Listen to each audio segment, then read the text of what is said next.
그게 잘 기록되어 있는 게 12장에서 16장까지입니다. 그런 의미에서 보자면 9장서부터 11장까지는 사실은 보완 설명인데 왜 이것이 필요했는가, 반드시 필요할 수밖에 없었는가를 우리가 오늘 공부를 하게 됩니다. 여기 칠판에 보시면은요, 이 로마서 보면 1장서부터 8장까지는 구원, salvation이라고 하죠. salvation. 9장서부터 11장까지는 하나님의 경륜, dispensation이라고. 그 다음에 12장서부터 16장까지는 권면, 이렇게 살아라 하고 권면하는 거죠. 그래서 이거 exhortation. 우리 보통 설교를 마치잖아요. 미국의 교회들에 가면은 설교를 마치면 그 exhorter, 이 권면하는 사람이 따로 있어요. 그러니까 목사가, 프리처가 설교를 딱 끝내면 이 옆에 있던 그 사회본 형제 하나가 올라와서 오늘 드신 말씀을 통해서 여러분이 하나님 앞에 어떻게 행동해야 되는지 지금부터 우리 한번 생각해 보십시다 하면서 이 권면해서 이 마음을 하나님 앞에 이 결단할 수 있도록 약 한 5분 정도 이렇게 exhortation을 하면서 마지막에 이제 기도를 합니다. 저희 같은 경우에는 그것이 좋은 점도 있어요. 그런데 어떨 때 보면은 약간은 표현이 좀 이상합니다만 쇼맨십도 있는 거거든요. 왜냐하면 이 흥부를 이렇게 조금 흥부를 시켜서 분위기를 돋궈가지고 이렇게 결단을 유도하는데 제 개인적으로는 그럴 필요까지는 없다. 하나님의 말씀이 그 사람에게 역사하면 그 말씀을 통해서 그가 권면을 받는 것이지 이 권면하는 사람을 따로 두어가지고 할 필요까지는 없지 않는가 생각을 하는데 실제로 그렇게 두어서 하는 교회들도 있습니다. 아니면 프리처가 설교를 끝내고 약 5분 정도 exhortation을 하는 경우도 있어요. 지금부터 정말 주님 오늘 들은 말씀을 통해서 주님께 헌신하기로 결단하는 분이 있으면 나와서 기도하십시오. 그러면 막 나와가지고 여기서 무릎 꿇고 막 기도하고 또 구원받지 못한 사람이 있으면 지금 나오십시오. 기도합니다. 막 이래가지고 마지막에 어떤 인비테이션을 굉장히 좀 그렇게 하는 경우도 있거든요.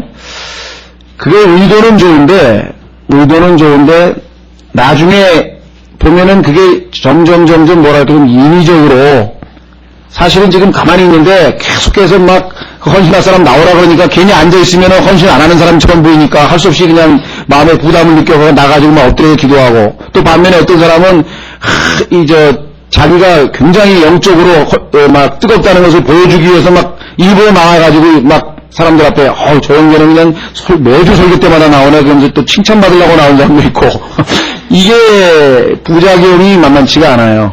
그래서 저희는 끝나고 그냥 각자 받은 말씀대로 조용히 기도하는 시간을 한 2, 3분 드리는 이유가 그렇습니다. 그래서 저도 제 체질이 맞지만 하려면 하죠. 그거 사실 기도하고 하면 얼마든지 하거든요. 그래서 저도 해보니까 제 과거에 그런 식으로 내가 이렇게 권면을 받았을 때 상당히 마음에 내키지 않는데 어떨 때는 하도 헌신을 강요하니까 억지로 나간 경험도 몇 번 있고 그래서 이건 별로 아닌 것 같은 생각이 듭니다만은 어쨌거나 이 exhortation이 바로 이 12절에서 16장에 나와 있는 게 바로 이 권면입니다. 그러니까 실제적인 생활에서 어떻게 살아라. 이대로 살았으면은 고린도 교회가 필요 없거든요. 이대로 살았으면은. 그런데 저대로 안 살았기 때문에 육신적인 그리고 고린도 교회의 모습이 나와 있습니다. 그러나 저대로 한 번에 사는 사람은 없어요. 그렇기 때문에 하나님께서 고린도 전후서가 반드시 성경에는 필요한 겁니다. 우리가 또 한 번 거쳐가야 될 그러한 과정이죠. 그래서 여기 나와 있습니다. 자, 그래서 오늘은 이 dispensation에 대해서 하는데 이것은 삽입이에요. 왜냐하면 바로 여기서부터 구원으로부터 일로 바로 넘어갈 수 있거든요.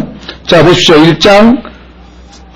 로마서 1장서부터 3장까지는 왜 모든 사람이 죄인이고 정죄받을 수밖에 없는가, 하나님의 심판의 대상인가를 설명했고, 3장서부터 5장까지는 하나님께서 어떻게 우리를 구원하시는가, 칭을 어떻게 우리를 의롭게 하시는가, 그걸 가르쳐줬고, 그러면 실제적으로 6장, 7장, 8장에서는 구원 후에 실제적으로 여기서는 이제 실제적인 생활의 적용이고요. 여기서는 영적 생활, 예를 들면은 내가 내 자신을 부인하고, 어떻게 성령 충만한 삶을 사는가, 또, 내가 율법에 대해서는 어떠한 자세로 살아야 되는가. 그래서 헌신하는 삶에 대한 내용이 우리가 6장, 7장, 8장에서 자세히 공부를 했었고요.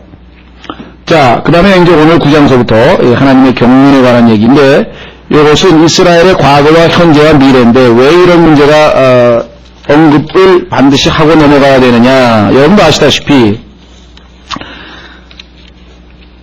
하나님께서 로마서 1장, 2장, 3장서부터 모든 사람이 죄인이라고 하는 것을 입증하신 다음에 구원을 유대인과 이방인의 차별 없이 모두 다, 그렇죠, 믿음으로 의롭게 된다고 하는 사실을 선언을 하셨습니다. 그렇죠? 그래서 유대인이든 이방인이든 차이가 없다라고 그 면에 있어서는 그렇게 선언을 해버리시니까, 자, 그렇다면 이제껏 구약 시대에서부터 시작해서, 즉 아브라함을 하나님께서 부르신 이후부터 시작해서 하나님께서 이스라엘과 맺은 언약과 약속과 모든 계획과 그것 다 어떻게 되는 거냐. 그렇죠? 그 문제에 대해서 명백하게 설명을 할 필요가 생겼다는 것이죠. 그러면 그게 다 취소된 거냐. 실제적으로 오해하고 있는 사람들이 그게 다 취소됐다고 생각하죠. 그래서 전부 다 이스라엘과 한 언약과 약속과 이 모든 것들이 다 교회에게 넘어왔다. 그래서 이스라엘은 교회 안에서 컨티뉴 계속되어지고 있다. 이렇게 가리키는 것이 소위 말하는 칼빈주의를 비롯한 언약 신약 그 이유에, 그러니까 세대주의를 받아들이지 않는 사람들은 전부 다 그렇게 해석을 해버리게 됩니다. 그러나 그것이 오늘 우리가 로마서 9장서부터 11장까지를 잘 공부해보면 그것이 아니라고 하는 사실을, 하나님께서는 이스라엘에게 하신 과거의 모든 언약과 약속을 반드시 지킨다고 하신다는 사실을 우리가 배우게 되는 거죠.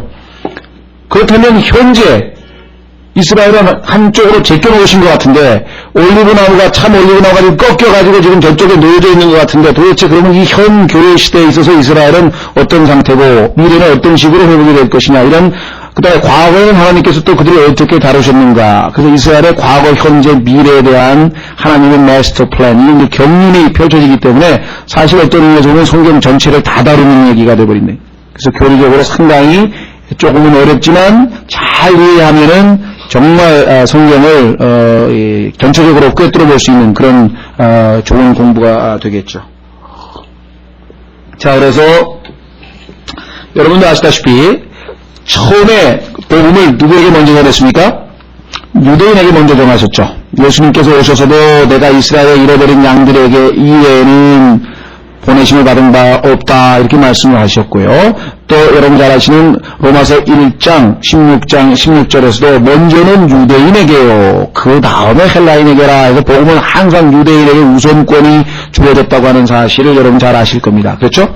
그래서 사도행전 역사를 쭉 보시면 항상 복음은 누구에게 먼저 전파됐습니까? 유대인들에게. 항상 기회가 유대인들에게 먼저 주어졌고, 사도행전 28장에 가서 하나님께서 이제 하나님의 그 경륜을 이방인들로 확실하게 방향을 트는 내용이 사도행전 28장 끝장에 보면은 언급이 되어 있습니다. 사도행전 여러분들이 읽어보시면 아시지만 이스라엘 사람들 중에서도 수천이 믿었다. 이렇게 상당히 많은 이스라엘 백성들이 그 당시에도 예수 그리스도를 믿기는 믿었습니다만은 수천 명이 얼핏 보기에는 많은 것 같지만 그 당시에 유대인의 전체 인구 비율로 보면 굉장히 적은 숫자죠. 그래서 특히 이스라엘의 종교 지도자들을 비롯한 대다수의 사람들이 복음을 거부했습니다. 물론 그래서 예수 그리스도를 십자가에 못 박았고요. 그 이후에 사도행전 7장에서 스데반을 통해서 하나님께서 마지막 기회를 주셨던 그때까지의 사도행전을 보시면 계속해서 유대인들이 복음을 반대하고 박해하고 또 복음 전하는 자들에 대해서 핍박하고 하는 내용들이 나와 있습니다. 사도행전 4장에는 베드로와 요한이 복음을 전하다가 핍박을 당해서 감옥에 갇히기도 하고, 사도행전 5장에 보면은 12 사도들이 복음을 전하다가 또 감옥에 갇히기도 하고, 야고보는 또 목베임을 당하기도 하고, 물론 이방인 헤롯에게 당했습니다만은 어쨌거나 유대인들이 선동하고 유대인들이 고발하고 했기 때문에 그런 일들이 벌어지죠. 그래서 결국은 사도행전 7장에서 하나님께서 유대인들에게 예수 그리스도를 믿을 수 있는, 민족적으로 회개할 수 있는 기회를 주셨는데, 스데반의 그 놀라운 설교, 정말 어떻게 이렇게 이스라엘 역사를 짧은 사도행전 7장 하나에 요약할 수 있었을까? 처음에 이스라엘 태동서부터 시작해가지고 예수 그리스도를 거부했던 그때까지의 이스라엘의 역사를 정말 압축해서 요약했죠. 그렇죠? 그것만 공부해도, 사도행전 7장만 잘 공부해도 이스라엘 역사 다 나와버리는 정도로 아주 놀랍게 역사를 한 것을 보게 됩니다. 그 이후에 이제 하나님께서는 여러분 잘 아시는 것처럼 사도행전 8장에서 첫 번째 이방인 누굽니까? 이디오피아 메시. 10장에서 두 번째 고넬료 사건. 이렇게 해서 이제 복음은 한 단계 그 다음에 이제 점점 예루살렘으로부터 그죠? 유대로 넘어가고 유대에서 사마리아로 넘어가고 사마리아에서 이제 땅 끝까지 가는 그런 과정을 밟게 됩니다. 그래서 이 아시아에서 사도행전 13장에서도 사도 바울이 복음을 전할 때 끝까지 방해하고 고발하고 그래서 결국은 박해를 받다가 돌로 얻어맞기도 하고 도망을 치기도 하고 하는 일들이 빈번하게 일어났던 것을 여러분들이 잘 보고요. 사도행전 18장에서는 그리스, 유럽이죠. 유럽에서도 역시 또 심한 박해를 받았고요. 그 다음에 마지막 로마에 가서조차도 유대인들의 거부로 인해서 결국은 사도행전 28장 28절에 복음은 이방인들의 손에서, 즉 그 순간이 참 올리브 나무가 꺾이는 순간이고 이제 야생 올리브 나무인 유대인 아닌 이방인들이 예수 그리스도라고 하는 그 뿌리에 접붙임을 받는 그것이 바로 사도행전 28장에서 멈추게 됩니다.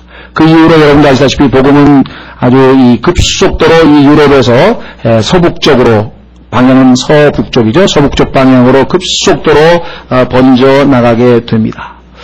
자, 그래서 사도행전 28장을 보십시오. 사도행전 28장 끝부분을 보시면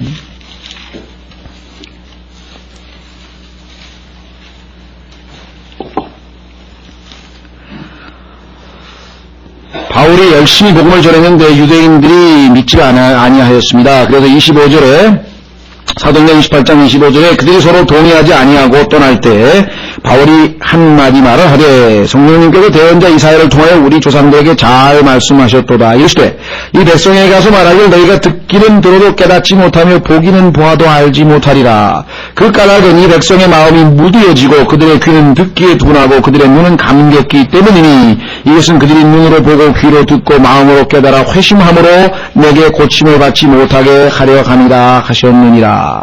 얼핏 보면은 하나님께서 이스라엘 백성들을 영적으로 눈 감기고 귀를 막아서 못 듣게 한 것처럼 보이지만 우선순위는 뭐냐면 이스라엘이 먼저 그렇게 했어요. 이스라엘이 먼저 마음을 완악하게 하니까 하나님께서 거기에 뭐예요? 덧붙이신 거죠. 그렇죠? 조금 이따 우리 로마서 9장에도 보면은요, 파라오의 마음을 하나님께서 완악하게 하셨다는 말만 얼핏 보면은 그럼 책임이 하나님 책임이네. 바로는 어차피 그렇게 될 뻔했네. 그러나 그게 아니라는 것을 성경을 통해서 보고 알 수 있어요. 처음에 바로가 마음을 완악하게 먹어서 거부하자 하나님께서 거기에 덧붙여서 이제 뭐예요? 그 마음을 더 딱딱하게, 더 단단하게 만들어서, 그러니까 얼핏 보면은 책임을 특히 칼빈주의자들은 책임을 하나님께 참으로 돌려서 그러면 뭐 어차피 지옥 갈 사람이니까 하나님께 크게 기여한 거 아니냐, 하나님 시킨 대로 했으니까. 전혀 그렇지 않습니다. 아주 그렇게 오해하시면은 아주 전혀 빗나가는 것이죠. 자, 그래서 28절 사도행전 28장 28절 그런즉 하나님의 구원이 이방인들에게로 보내어진 줄 너희가 알라. 그들이 이것을 들으라 하더라. 이 예언대로 이방인들 사이에 복음은 폭발적으로 증거됐고 얼마나 많은 이방인들이 주님께로 돌아왔는지 정말 인류 역사상 이런 일이 없었습니다. 당시에 우리가 살았더라면 아마 역동적인 그냥 뭐랄까 요즘에 그 이라크 뉴스가 계속 무슨 뉴스에 아주 전면에 부상하는데요. 그 정도가 아니고요. 그냥 매일같이 여기서도 3,000명이 침략받고 저기서도 구원받고 저기서도 구원받고 아마 뉴스에 그냥 계속해서 그런 뉴스만 아마 들어왔을 정도에 아마 역사 아마 가장 그렇게 다이내믹하게 이 사람의 마음이 하나님께로 돌아선 역사가 아마 없을 정도로 그냥 폭발적으로 복음의 역사가 일어난 것을 압니다. 그 엄청난 로마 제국이 여러분도 아시다시피 300년 만에 아예 이 사람들하고 손잡는 게 낫겠다 싶어서 황제가 아예 그 기독교를 인정할 수밖에 없는 그 상황까지 이뤘다는 것은 참으로 하나님의 초창기의 역사가 엄청난 거죠. 자, 그래서 29절에 그가 이 말들을 마치면 유대인들이 떠나서 자기들끼리 큰 논쟁을 벌이더라. 그렇죠. 그래서 결국은 유대인들은 그러면 하나님의 섭리적인 손길에서 완전히 끊겨버린 거냐라고 하는 오해가 발생을 했는데 거기에 대한 답변을 하기 위해서 지금 사도 바울은 로마서 9장서부터 11장까지를 하나님의 성령의 감동을 받아서 기록하게 되는 것입니다. 이 내용을 잘 모르면 엄청난 오해와 이단이 발생할 수밖에 없다. 아까도 말씀드렸지만 왜? 이스라엘과는 하나님께서 모든 관계를 끊었다. 언제? 사도행전 2장 28절에. 여기 28절에. 이 구절을 근거로 해서 유대인은 이제 하나님의 안중에는 없고 이제 끝났다. 그래서 그러면 구약에 성취되지 아니하는 이스라엘에 대한 모든 약속과 축복과 언약은 어떻게 되는 것이냐? 그것은 이제 영적인 이스라엘인 우리 그리스도인에게 해당되는 것이다. 이렇게 해서 정말 좀 표현이 어떨지 모르겠습니다만은 하나님께서 하나님의 택한 백성이 이스라엘에 주신 모든 약속들을 교회 시대의 그리스도인들이 도둑질해왔대요. 빼앗아 와가지고 억지로 자기 자신들에게 적용하는 그러한 일들이 발생했어요. 그 중에 선두주자가 누구냐? 이 로마 가톨릭 교회입니다. 그래서 로마 가톨릭 교회는 물질적인 축복, 이스라엘에게 주신 것은 물질적인 축복이잖아요. 교회에 주신 것은 영적인 축복이잖아요. 그렇죠? 성경에 보면 구약의 이스라엘 백성들에게는 항상 하나님께서 땅, 그 다음에 뭐 농사 짓는 것, 그 다음에 뭐 무슨 적과 꿀이 흐르는 땅, 전부 이 물질적인 축복을, 눈에 보이는 축복을 주셨단 말이죠. 그것을 세우시기 위해서 온 것이 바로 천국이고 킹덤 오브 헤븐이고, 우리는 하늘에 있는 천상에 있는 영적인 것으로 복을 주사 spiritual blessings를 주셨다고 에베소서 1장이 우리 교회 시대 성도들에게 말했다면, 그런데 이스라엘에게 하나님께서 뭐예요? 그들을 끊어버리고 이스라엘을 이제 끝장냈으니까 그러면 이스라엘에게 주신 물질적인 축복이 다 누구에게로 온다?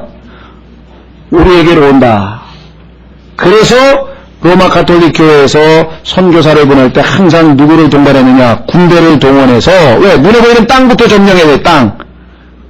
왜냐면 그게 다 이스라엘에게 약속한 땅이 우리 거라고 생각하니까. 그래서 우선 땅부터 뺏고 그것을 교구로 삼아요. 2차 세계대전이 일어났던 그 배후에도 바로 이와 같은 교리적인 오해가 발생한 거예요. 자, 러시아로 인해서 폴란드를 비롯한 상당 그 지역이 소위 말하면 이 그리스 정교회로 넘어가 버렸어요. 그러니까 로마 가톨릭으로 보자면, 교황청으로 보자면 상당히 많은 영토를 빼앗긴 것이에요.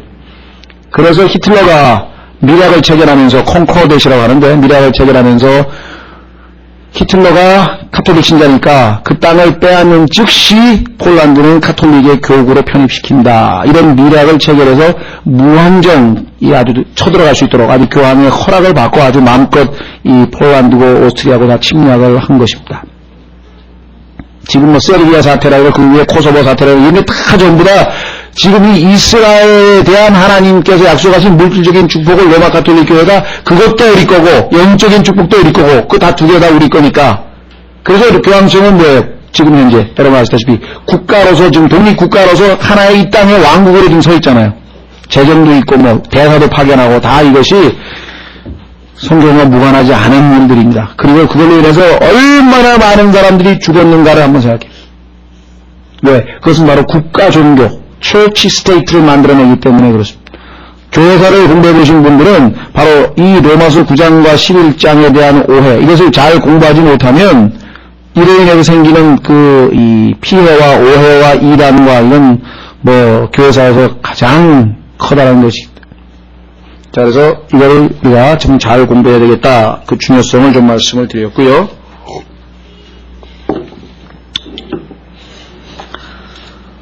자, 그래서요, 말씀드린 것처럼 이스라엘의 과거에는 하나님께서 이스라엘을 어떻게 다루셨고, 자, 이제 교회 시대가 시작이 되어서 이스라엘이 예수님을 거부하고 십자가에 못 박고, 그 다음에 바울도 박해하고 고난 주고 막 방해도 하고, 심지어는 데살로니가 전서에 보면은 그들에 대한 하나님의 진노가 극도에 달했다, 아주. 예? 그렇게까지 묘사할 정도로 이 이스라엘 백성이 하나님의 복음을 방해하는 그런 상황인데, 그렇다면 하나님께서 그들에게 어떻게 교회 시대에는 대우하셨는가 보니까 그들의 영적으로 눈을 멀게 하셨다고 성경에 지금 기록을 했죠. 그래서 한쪽에 제껴놨죠. 꺾여 그랬죠, 올리브나무가. 예, 그러나 그것을 그러면 하나님께서는 완전히 버리셨는가? 결코 그렇지 아니하다. 하나님의 부르심에는 후회하심이 없다는 말씀과 아울러 그들을 하나님의 지혜로 다시 회복시키겠다고 하는 이스라엘의 미래에 대한 약속이 또 11장에 나와 있습니다. 자, 그래서 이제 1절서부터 하나님 본문 말씀을 들어가도록 하겠습니다.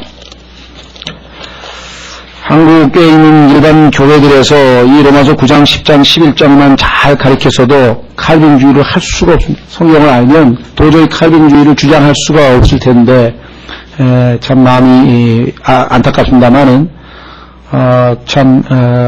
이 올바로 가르치고 또 공부하는 사람들이 계속해서 좀 늘어나야 되고, 이 문제에 대해서 우리가 잘 공부해서 이 문제로 고민하거나 또 필요로 하는 사람들에게 좀 도움을 줘야 되지 않겠나 이렇게 생각을 합니다. 자, 9장 1절에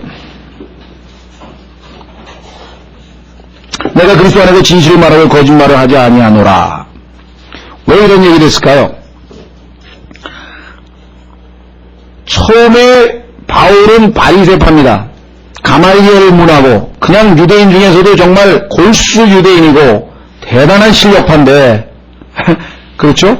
아니 이 사람이 갑자기 뭐 다마스커스로 가다가 그냥 뭐 하늘에서 무슨 예수님을 만났다고 그러더니 그때부터 갑자기 그냥 완전히 180도로 바뀌어가지고 막 예수 그리스도를 막 외치고 지금 복음을 외치고 다니니 유대인들이 볼 때는 이건 틀림없이 반역자죠. 게다가 그냥 반역자도 아니고 이건 막 완전히 유대교를 막 엉망으로 만들어 놓은 거예요. 막 점점 사람들이 막 그쪽으로 막 복음을 받아들이고 막 시기와 질투와 미움과 뭐 좋게 우리가 뭐라나 애증이라 그러죠. 그 사람이 우리 편이 와가지고 그냥 너무너무 좋아했다가 그냥 갑자기 반대편이 되니까 막 애정이 변해서 증오가 돼가지고 막 그것이 뒤범벅이 돼가지고 바울이 막 그래서 이 유대인들을 볼 때마다 바울의 마음에는 계속해서 정말 자기처럼 이렇게 바뀌었으면 너무너무 좋겠는데 그게 아니라 이 말이죠.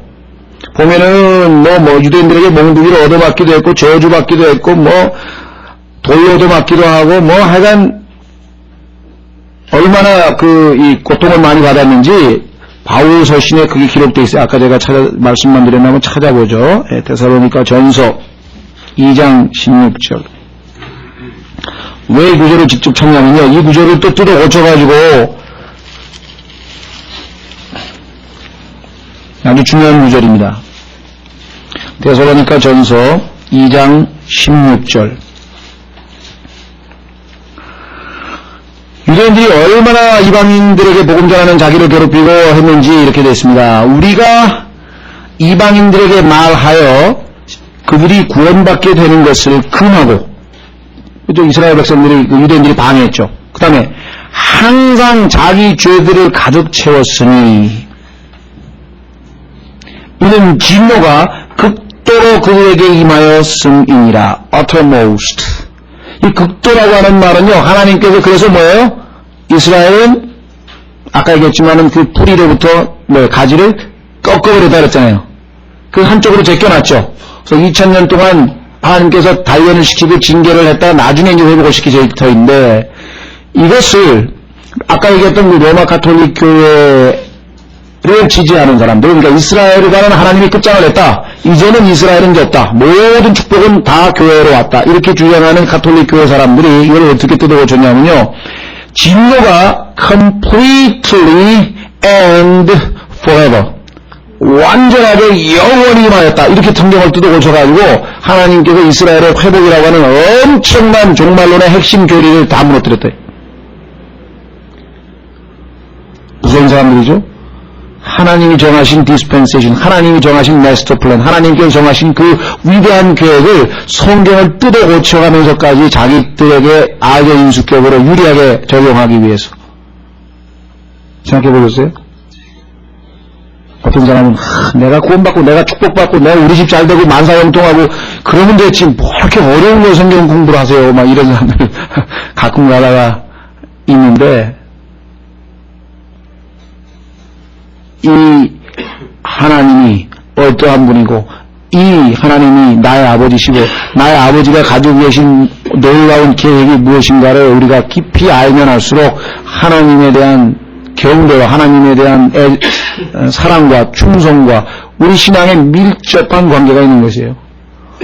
내가 알고 있는 하나님이 어떠한 하나님이냐에 따라 나의 신앙이 결정이 되는 거예요. 대부분의 사람들은 하나님을 자기 종으로 알아요. 기도하면 금방 갔다는 거 도깨비 방망이처럼 알아요. 뭐 그냥 떼 쓰고 막 앙냥거리면 그냥 뭐 금방금방 해답을 주고 말이지. 하나님을 심부름꾼으로 아는 그 정도의 신앙 가지고는 턱도 없고요.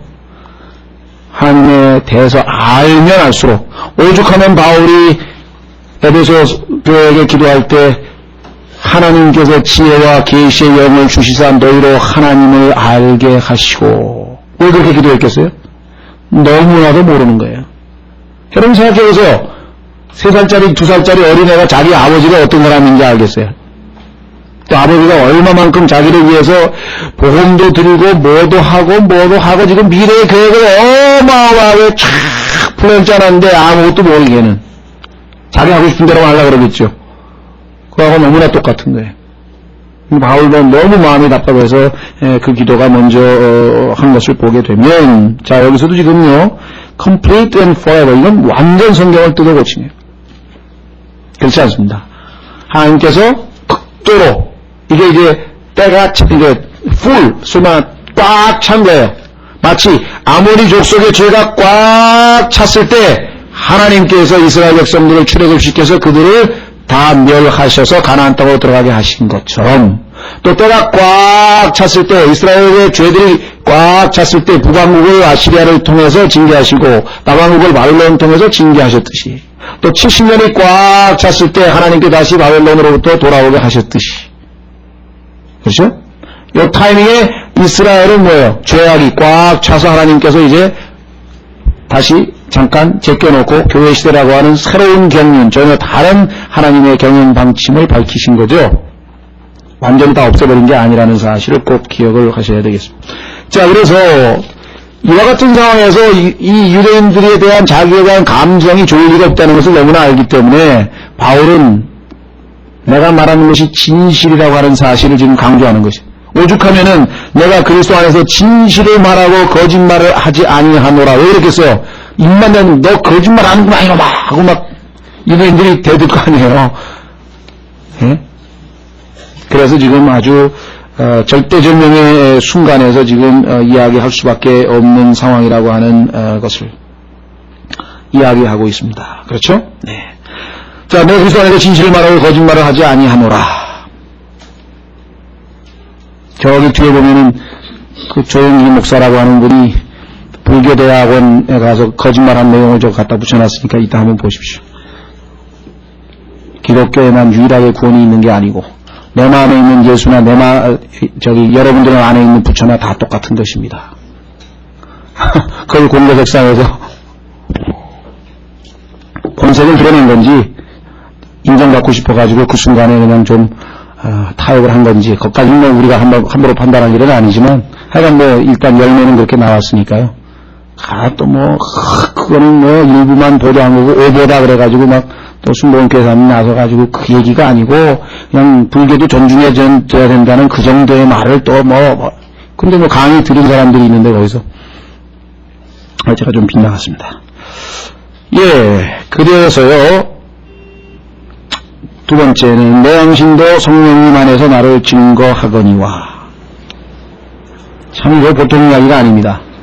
내 양심도 성령님 안에서 나를 증거하거니와. 그리스도인들 중에서 속된 말로 양심 불량이라고 하는 소리를 듣는 경우가 자주 있거든요. 그러나 그리스도인의 양심은 성경에 보니까요 예수 그리스도의 보혈로 씻어진 양심이거든요. 씻어진 양심. 우리가 구원받기 전에 양심을 성경에서 뭐라고 얘기하냐면요 더럽혀진 양심이라 그랬어요. 구원받지 못한 사람들의 양심을 디도서 1장 15절에 보면은 그들의 양심은 더럽혀져 있느니라. 믿지 않는 자들의 양심은 더럽혀져 있느니라. 이렇게 성경에서 얘기를 했거든요. 그러나 히브리서 9장에 보면은 염소와 황소의 피로 그렇죠? 제물들을 깨끗게 하건 하물며 보배로운 예수 그리스도의 피가 우리의 양심을 정결케 하여 너희로 살아계신 하나님을 섬기게 하지 못하겠느냐. 양심이 정결케 되지 않은 사람이 어떻게 살아계신 하나님을 섬기겠느냐 이렇게 얘기를 했습니다. 깨끗하게 된 양심, 그것이 바로 우리 그리스도인들이 가지고 있는 양심이고, 바울은 내가 이제껏 항상 선한 양심을 유지했다. 선한 양심. 그래서 자기는 양심에 꺼리낄 것이 없다라고 하는 얘기를 반복해서 얘기를 합니다. 내 양심에도 꺼리낀다면 성경을 들여다보면 어떻게 되겠어요? 내 양심에 꺼리낌이 없더라도 성경을 읽다 보면 하나님의 말씀이 나의 양심 말고, 양심은 의식이라고 그러죠. conscience. 위에 내가 의식하고 있는 거고, 그거 말고 내 무의식 속에 박혀있는 그 죄들도 하나님의 말씀이 꿰뚫고 들어가가지고 다 비춰내가지고 다 자백해야 될 판인데, 내가 의식하고 있는 죄가 여전히 있다. 그걸 어떻게 생각해? 그리스도인에게 있어서. 그럼 당연히 빨리 보일러 씻어내고 우리가 자백을 해야 되겠죠. 자, 그래서 선한 양심, 또 이 성경을 보면은 심지어는요, 인두로, 옛날에는 화인 맞았다고 했는데 인두로 지졌다고, seared with a hot iron이라고 했는데요. 그럼 완전히 마비된 양심이죠. 그렇죠? 인두로 지지면 양심이 작동을 안 하는 거죠. 작동을 안 하는 것이. 자, 그래서 우리 그리스도인들에 있어서 양심이라고 하는 것은 굉장히 중요하다. 왜냐하면 성령께서 우리의 양심을 강화시키는 거예요. 보혈로 씻었고, 그 다음에 그 양심이 점점 예민해져서 과거에는 아무렇지도 않은 것조차도 그걸 통해, 그것이 우리의 양심이 예민해짐으로 말미암아 더더욱 마치 더 현미경으로 더 들여다보면 안 보이던 그 죄들이 더 보이듯이, 그렇죠? 안 보이던 분자로 보이고 원자로 보이고 전자로 보이듯이 속에 있는 우리의 그 본래 그 죄된 모습들이 더 깊이 드러나는 것입니다. 어쨌거나 적어도 양심으로 봤을 때 내가 의식하고 있는 한 나는 거짓말하지 않고 성령님께서도 내 안에서 증거하고 있다. 그게 뭐냐? 내 마음속에 큰 근심이 있고 계속해서 슬픔이 있으니라고 9장 2절에 말씀을 했습니다. 빌립보서에 보니까 바울이 항상 얘기하기를 기뻐하라. 성령의 열매도 기쁨이 있고 기뻐하라. 항상 기뻐하라. 데살로니가 전서에도 말씀했고. 아니 어떻게 항상 성령 충만하고 항상 기쁨으로 성령의 열매를 맺고 있는 사람이 이래서 내 마음속에 근심과 슬픔이 있는데 내 양심에 비춰서 그건 거짓말이 아니고 사실이다. 이렇게 이야기를 했을까? 이것은 바로 자기 민족에 대한 근심, 걱정 또는 사랑 때문에 그런 것이죠. 그렇죠? 예. 자, 그 얘기가 바로 3절에 나와 있습니다. 왜 내가 슬프고 근심이 있느냐? 이 근심이라고 하는 말은요, 이 근자, 모르겠어요. 이게 무슨 근자인가요? 네, 잘 모르겠는데. 하여간 영어로 heaviness라고 마음이 무겁다는 얘기예요. 사실 좀 영어처럼 내 마음이 무겁고 이렇게 하면 더 마음이 와닿을 것 같아요. 그죠? 마음이 천근만근이라 그러나요? 하여간 무겁다. 힘이 무겁다. 자, 이런 내 육체에 따른 내 형제, 당연히 유대인이죠. 베냐민 지파니까요. 바울은 내 친족을 위해서라면 차라리 내 자신이 그리스도로부터 저주받기를 바랄 수도 있을 것이니라. 조심하십시오. 코드입니다. 그렇게 했다는 얘기가 아니라 그럴 수도 있었을 것이다. 그 얘기는 뭐냐면 바울이 그럴 수만 있다면, 근데 그럴 수가 없죠. 왜냐하면 한 번 구원받은 사람 영원히 보장이 되기 때문에 저주를 다시 받을 수가 없어요. 이게 불가능한 일이에요. 그래서 이거는 일종의 가정으로 얘기한 것이지. 그러나 만약에 그럴 수만 있다면, 그게 가능하다면 나는 그렇게라도 할 각오가 되어 있다라고 하는 이 동족에 대한 사랑.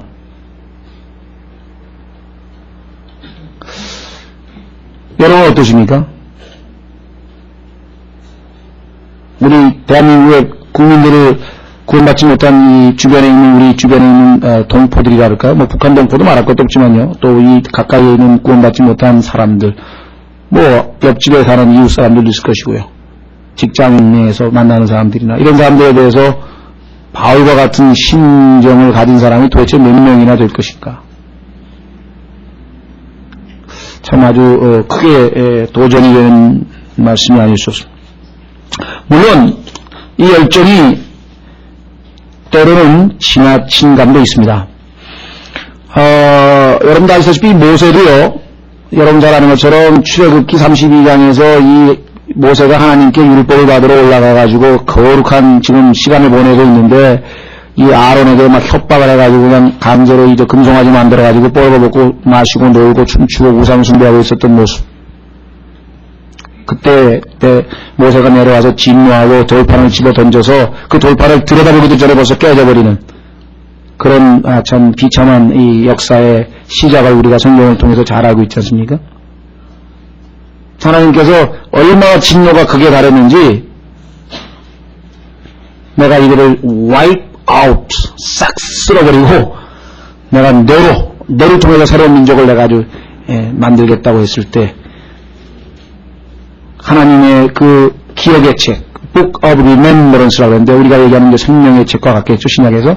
거기서 내 이름을 차라리 지워달라 그러시려면 하면서 바울하고 똑같은 심정이죠. 그렇죠? 차라리 내가 저주를 받을 수만 있다면 그렇게라도 하겠다고 하는 그런 마음으로 했던 것을 우리가 이 모세에게서도 이렇게 보게 되는데요.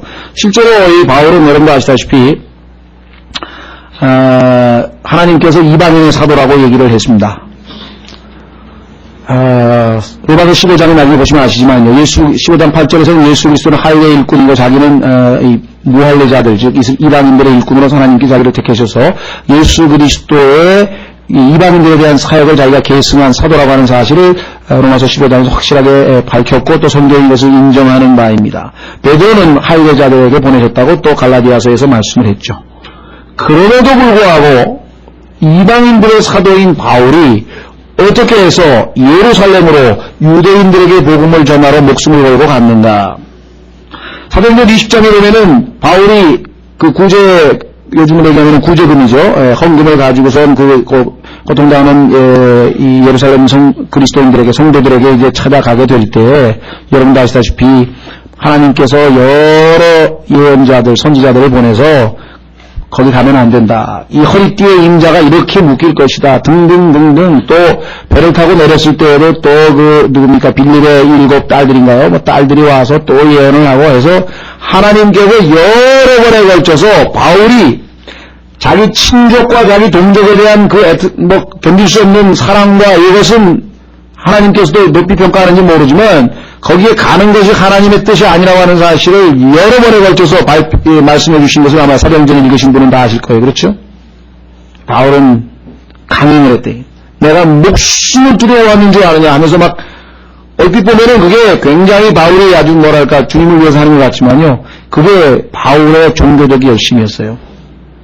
열매를 보시면 아시다시피 그는 그것 때문에 하나님의 사역이 2년간 중단이 되는 것을 성경을 통해서 확인하게 됩니다. 감옥에서 2년 동안 보내게 됩니다. 하나님께서 그렇지 않게 거기 가는 것은 하나님의 뜻이 아님을 여러 번 밝혔지만 그는 끝까지 정말 여기 나와 있는 대로 그와 같이 참 온갖 위험에도 무릅쓰고 목숨을 걸고 했던 것을 보게 됩니다. 우리 그 어떤 동족에 대한 사랑은 우리가 인정을 해야 되겠지만 그렇다고 해서 우리가 하나님의 뜻을 또 저버리면 거기에 대한 대가는 반드시 치를 수밖에 없다는 것을 교훈으로 얻게 되겠죠. 자, 4절에 로마서 9장 4절 그들은 이스라엘 사람들이다. 그렇죠. 유대인들이다. 이면 자, 그들에게는 양자 삼으심과 둘째, 영광과 셋째, 언약들과 넷째, 율법을 주심과 다섯째, 하나님을 섬김과 여섯째가 약속들이 있고 하나, 둘, 셋, 넷, 다섯, 여섯. 그렇죠? 섬김이 여섯인가요? 예. 약속들이 있고 일곱인가요? 개수를 잘못셨네. 하나, 둘, 셋, 넷, 다섯, 여섯. 그 다음에 포함해서 7. 그 다음에 조상들도 그들의 것이요. 8이죠. 육체에 관한한 그리스도께서도 그들에게 나셨으니 9이네요. 그분은 모든 것 위에 계시며 영원토록 찬송받으실 하나님이시라. 아멘. 자, 그래서 이 과거에 하나님께서 이스라엘 백성을 축복하신 내용을 지금 무려 8개, 9개인가요? 저 자꾸 계산이 잘 안 되네. 8개 맞네요. 8개. 자, 우선 뭐 일단 순서를 한번 해보십시다. 첫 번째, adoption을 하는데 로마서 8장에서 얘기했던 그리스도인의 adoption과는 좀 틀립니다. 그리스도인들이 어답션이라고 하는 것은 born again 한 그리스도인을 하나님께서 상속권을 주시기 위해서 이제 양자 삼으시는 그 양자로 삼는다고 하는 것의 법적인 개념이에요. 그러니까 양자 삼는다고 하는 것은 아들이 아닌 사람을 내 아들로 입양하는 그게 첫 번째 개념이고, 그러나 로마서 8장에서 얘기했던 개념은 그게 아니라 이미 거듭난 하나님의 자녀를 그에게 상속권을 확실하게 보장해주는 어떤 그러한 법적 절차로서의 입양이라고 하는 전혀 다른 개념이었어요. 그러니까 여기서는 그것이 아니라 정말 아들이 아닌 자를 하나님께서 어떤 민족이에요? 수없이 많은 민족 가운데서 보니까 제일 숫자가 작은 민족입니다. 신명기 7장 7절에 보면은 내가 너희를 택한 것은 너희가 큰 민족이 아니어서가 아니라 가장 작은 민족이어서 너무나 약하기 때문에 너희는 내가 도와주면 사람들이 너희 힘으로 한 것이 아니라 하나님이 도와주셨다고 인정할 거 아니냐. 그래서 너희를 통해서 내가 영광을 받기 위해서 너희를 택했노라. 신약의 원칙하고 너무나 똑같죠. 고린도전서 1장에 뭐라고 했습니까? 없는 자를 들어서 있는 자들을 부끄럽게 하시고, 반복해서 나오는 얘기가 그 얘기 아니에요. 그렇죠? 약한 자를 들어서 강한 자를 부끄럽게 하시고, 계속해서 나오는 그 얘기하고 똑같은 원칙에 따라서 하나님께서 하셨어요.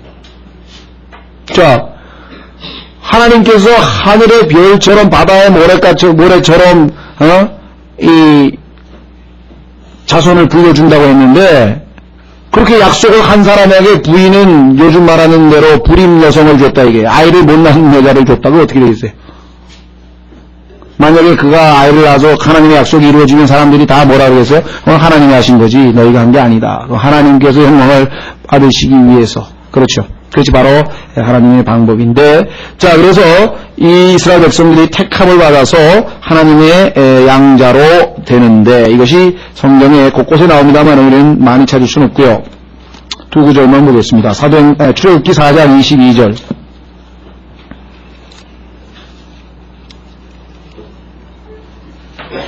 그래서 성경은 rightly dividing 하라고 하는 것이에요. 로마서 8장에 나온 그 양자, 그게 아니고 이스라엘을 양자 삼으실 때 양자와 어답션과 born again 크리스천을 어답션 하는 거하고 개념이 좀 다르죠. 그렇죠? 그게 rightly divide해서 구분이 되어야지, 구분이 안 되면 혼동이 생긴다는 거죠. 그래서 분별력이라고 하죠. 분별력. 예.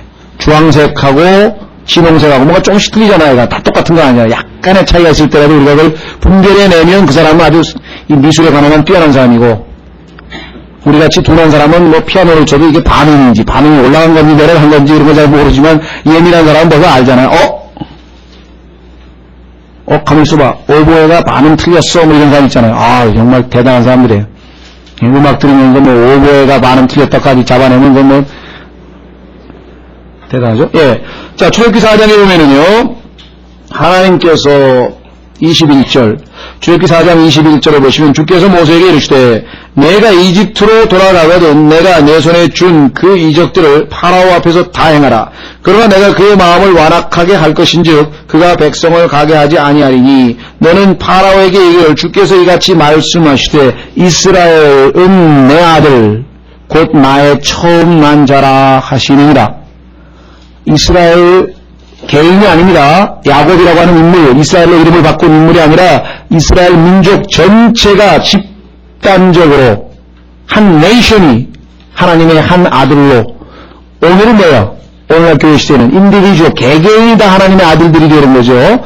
차이점을 꼭 기억을 하셔야 되겠습니다. 자, 이사야서 43장에도 한 번 더 나옵니다. 이사야서 43장. 그 이외에도 성경 구절은 굉장히 많습니다만은 이사야서 43장.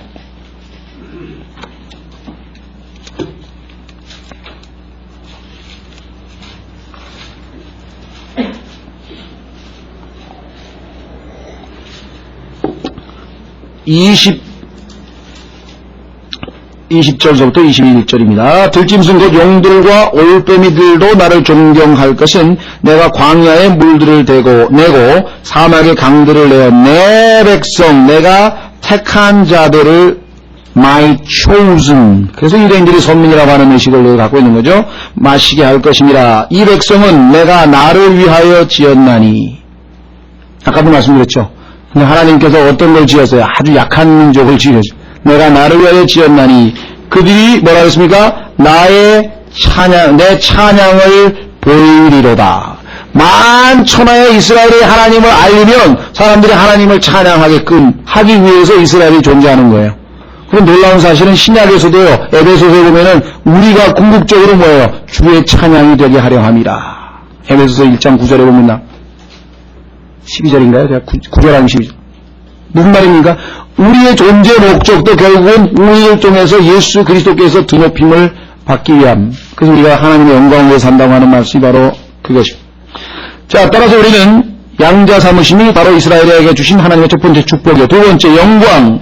자, 여러분들 여러분 잘 아시다시피 하나님께서 시내산에서 영광 가운데 구름 가운데 보이셨을 때 그것을 보통 히브리 말로 쉐키나라고 합니다. 그래서 뭐 히브리어를 좀 좋아하고 이렇게 뭐 좀 이렇게 현학적인 사람들은 항상 히브리어를 좀 쓰려고 그러잖아요. 그래서 뭐 속죄일 그런 막 용키퍼 뭐 이래가지고 히브리 한마디 해보고 그 다음에 또 뭐 이런 거 나오면 하나님의 영광, 이거 쉐키나 영광이라고 뭐 이러는데 쉐키나가 영어로 번역하면 글로리, 우리말로 번역하면 영광이에요. 그러니까 뭐 히브리 말은 뭐 우리가 너무나 중요한 말인데 한두 마디 아는 것까지는 뭐 문제가 안 되는데, 그거를 꼭 써야 뭐 이게 뭐 현학적이고 그거 안 쓰면 뭐 이렇게 되면 이제 안 되는 거죠. 자, 히브리어 아는 것이 나의 자아를 자극해서 육신적으로 과시하고 자랑하고 그런 식으로 쓰이기 때문에 참으로 안타까운 일입니다. 뭐 그걸 아는 것 자체에 나에게 그걸 히브리 말로 쉐키나라고 하는구나. 나쁠 건 없는데 그렇게 안 쓰이니까 지금 우리가 참 안타깝다. 자, 지식은 우쭐되게 만든다는 말씀이 딱 맞습니다. 고린도전서 8장에 나와 있는 대로. 자, 그래서 글로리라고 하는 말은 무엇인가?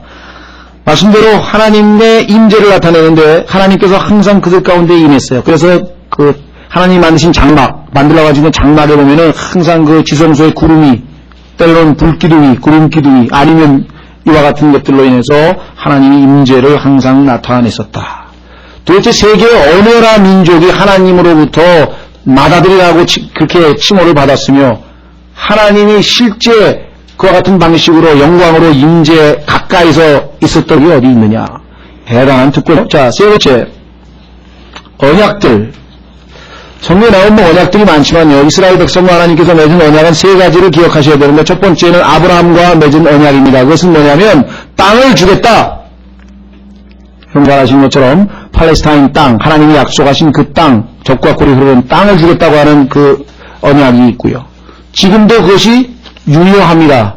그렇기 때문에 로마 교황청이 이 팔레스타인 땅은 그 팔레스타인 사람들, 즉 이 지금의 그 팔레스타인 사람들의 땅이라고 그렇게 선언한 거는요, 하나님의 말씀을 정면으로 위배한 것이죠. 유대인의 땅입니다. 두 번째로 하나님께서 모세와 언약을 체결하면서 그때 율법을 주셨죠.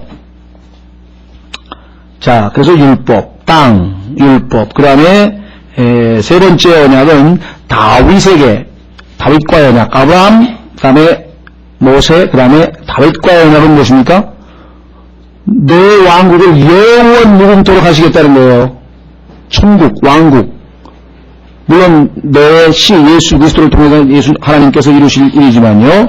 자, 그래서 그 어떠한 나라도 이와 같은 놀라운 특권을 받아본 적이 없습니다. 그리고 네 번째 중요한 언약은 무엇이냐? 그것이 우리가 얘기하는 신약입니다. 신약, New Testament. 여러분들 중에는 아마 신약하면 그거는 우리 교회시대에 우리에게 해당되는 건데요. 그거는 이스라엘이 거부했기 때문에 우리에게로 지금 적용이 되는 것일 뿐, 원래 하나님께서 누구하고 체결한 겁니까? 성경에 보면 이스라엘하고 체결한 것이에요. 이 신약에 대해서도 많은 사람들이 교회가 아주 독점하려고 하는데, 그것은 교회는 잠시 빌리는 거예요. 사실은 한번 확인해 보겠습니다. 히브리서 8장.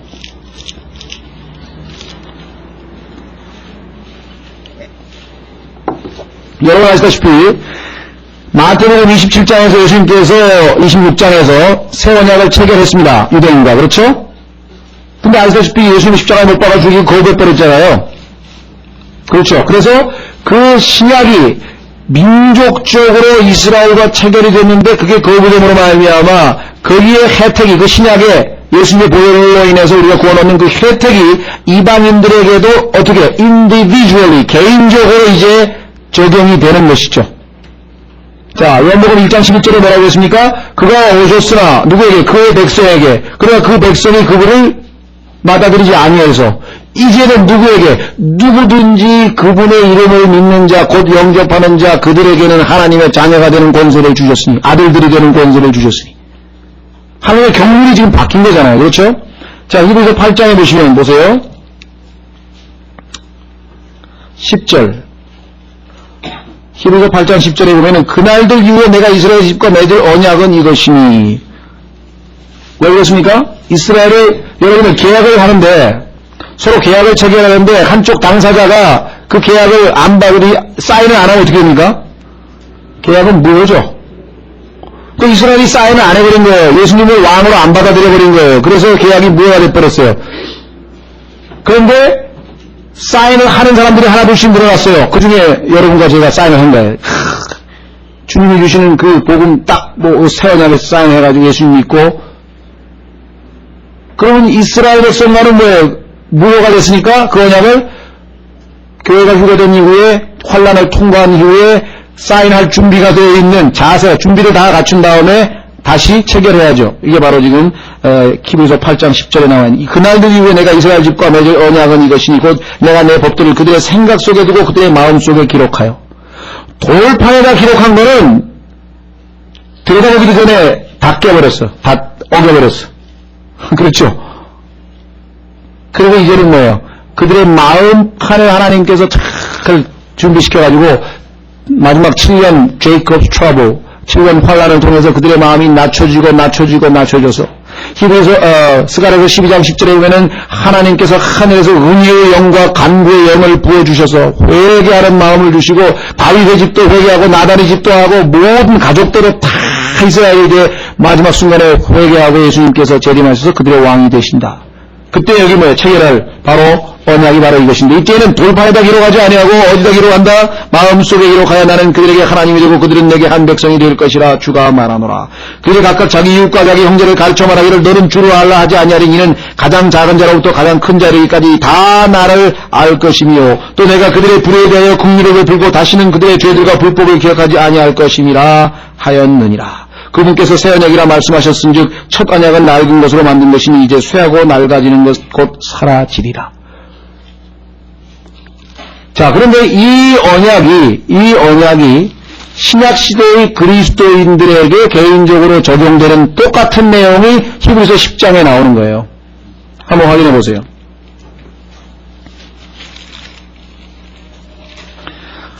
히브리서 8장에는 내가 이스라엘 집과 맺을 언약이라고 그랬는데 그거 싹 뺐어요. 왜? 이제는 그 이스라엘 집과 맺는 게 아니라 개개인하고 이 시대 교회 시대의 은혜 시대 성도들하고. 그래서 뭐라고 했습니까? 히브리서 10장에 16절 그날들 이후에 내가 이스라엘 집과 싹 뺐죠. 왜? 여기 나오죠. 그들과 맺을 언약이 이것이라. 그래서 지금 이 예수 그리스도의 보혈을 근거로 해서 새로 맺은 그 언약의 수혜자가 될 사람들이 이스라엘 백성이 아닌 그 누가 될 것이라고 하는 사실을 동일하게 적어놨잖아요. 그날들 이후에 내가 그들과 맺을 언약이 이것이라. 그가 말하기를 내가 내 법들을 그들의 마음속에 두고 그들의 생각 속에 그것들을 기록하리라. 누구예요? 우리잖아요. 그 법이 뭐예요? 성령님 안에요. 우리 안에 들어와 있잖아요. 그렇죠? 여러분들 이스라엘 백성들이 하늘에 시내산에서 율법을 받은 날이 무슨 날입니까? 오순절이에요. 그런데 예수님께서 돌아가시고 오순절날 하늘에서 뭐가 내려오셨습니까? 성령님. 왜? 우리 마음의 법이, 우리 마음 안에 성령이 법이잖아요. 뭐라고 얘기했습니까? 내 법들을 그들의 마음속에 두고 그들의 생각 속에 그것들을 기억하리라 하신데 또 내가 그들의 죄악들과 불법을 다시는 기억하지 아니하리라 하셨음이라. 여러분과 저의 죄들을 다시는 기억하지 않는다 그러는데 마귀가 살살살살 다가와가지고 또 기억나게 하면 난 죄인이야. 나 같은 사람이 뭔 은혜를 뭔 구원을 받는다고 해가지고 또 마귀의 송사에 넘어가서 다시는 하나님이 기억하지 않는다 그랬는데 누구만 갖다나 하나님께서 우리의 죄들을 전부 산정호수에다가 다 빠뜨려 놓고 낚시 금지 낚시 금지라고 써놨는데 가가지고 또 부지런히 낚는 사람이 있다고 누가 뭐라고 말씀했습니까?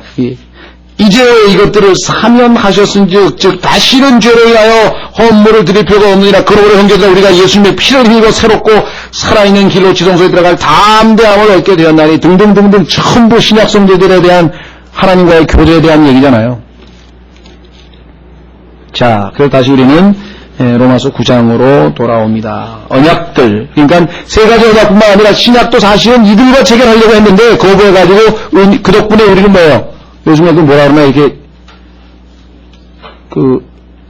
이방인 여인 예수님께서 주인의 상에서 떨어지는 그 부스러기라도 우리가 먹어야 되지 않냐 그랬는데 그 부스러기를 우리가 지금 먹는 거예요. 유대인들이 지금 안 먹어가지고 우리가 그 부스러기 지금 먹었잖아요. 다 은혜 받은 거고. 그래서 하나님께서 내가 이스라엘 백성들은 훈련도 시키고 징계도 하고 다 다룰 테니까 너희는 뭐예요? 이스라엘 백성들을 축복하라는 거예요. 이 땅에 있는 교회가 이스라엘을 예수님을 죽인 말이야 그래가지고 안티세미티즘 반유대주의 앞장서가지고 로마 카톨릭이 유대인들을 죽인 죄송합니다. 예수 그리스도를 죽인 민족이라 그래가지고 여기다가 노란 별을 달아가지고 말이죠. 히틀러가 나중에 그걸 흉내내고 말이에요. 노란 별은 1200년대 카톨릭에서 예수 그리스도를 죽인 민족이라 그래가지고 단 거라고요. 성경하고 정반대로 행동한 거예요. 이스라엘은 하나님 앞에 매를 받고 있기 때문에 교회는 그들의 덕을 본 사람이에요. 그들이 불순종해서 우리에게 은혜가 지금 이 부스러기가 넘어온 거 아니에요. 잘해줘야지. 우리는 그렇잖아요. 매 맞고 있는 동생한테 잘 맞는다, 꼴 좋다. 이게 욥의 친구들의 심보죠. 그렇잖아요. 욥의 친구들이 그런 짓을 한 거 아니에요. 어떤 사람은 막 그리스도인이 좀 하나님으로부터 징계받으면 가가지고 덩달아 자기도 무슨 심판관이라 된 사람처럼 그냥 우리는 우는 자와 함께 울고 즐거워하는 자와 함께 즐거워하라 그랬지 우는 자한테 가가지고 꼴 다 잘됐다 말이야. 넌 까불더니 한 대 치셨구나 말이야. 아주 흐뭇해가지고 이런 사람이 그게 곤란한 얘기라. 교회에 그런 사람이 많아요. 어쩔 수 없어요. 어린애는 다 그러니까. 그렇잖아요. 어린애 보면 형하고 동생하고 있는데 3살짜리가 5살짜리가 엄마한테 종아리 맞으면 7살짜리가 신나가지고 잘 됐다 그러고 좋아하지. 자기하고 싸웠으니 맨날. 점점 커봐보세요. 정말 누구나 맞다나 이제 동생 아직 감기도 안 났는데 제가 대신 맡겠습니다. 그 정도 나와야 돼. 그러면 정말 좋겠는데요. 하여간 주님께서 교회를 그렇게까지 만들어주시면 좋겠어요.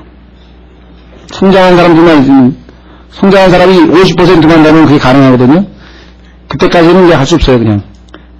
정말 이 어려움이 있더라도 그냥 계속해서, 모르겠어요. 저희 교회도 한 10년 될 때까지 그렇게 됐으면 하고 기도는 하는 중인데, 물론 저부터 고쳐야 되니까 좀 문제는 많겠지만, 어쨌거나. 자, 하여간 이스라엘 백성들이요, 하나님께서 받은 그 언약들만 생각하면 이게 정말 엄청난 겁니다. 정말 그 사람들이 그 특권을 그냥 포기해가지고 정말 우리가 이 은혜를 입은 것이고요. 좀 쉬었다가 그 다음에 율법서부터 보겠습니다. 율법을 주심서부터.